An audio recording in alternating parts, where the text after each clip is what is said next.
Cuddle in, kids. Fancy Nancy by Jane O'Connor. Dress Up Extraordinaire. I love being fancy. My favorite color is fuchsia. That's a fancy way of saying purple. I like to write my name with a pen that has a plume. That's a fancy way of saying feather. And I can't wait to learn French because everything in French sounds fancy.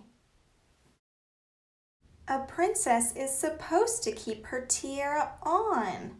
What's a fancy girl to do? I asked my doll Maribel.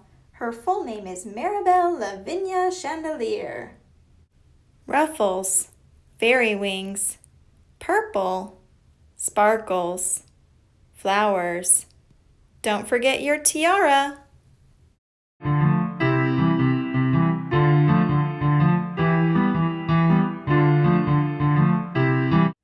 Kitchen craft.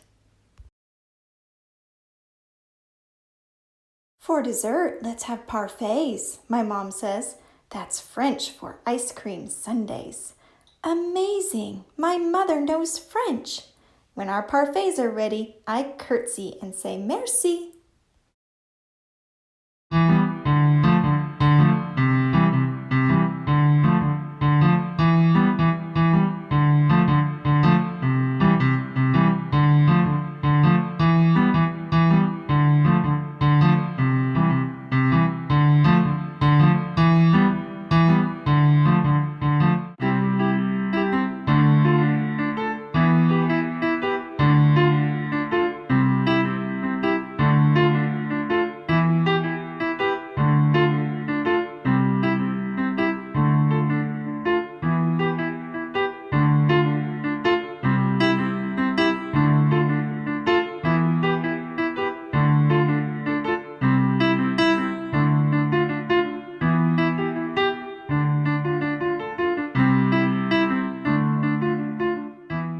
Bon appetit!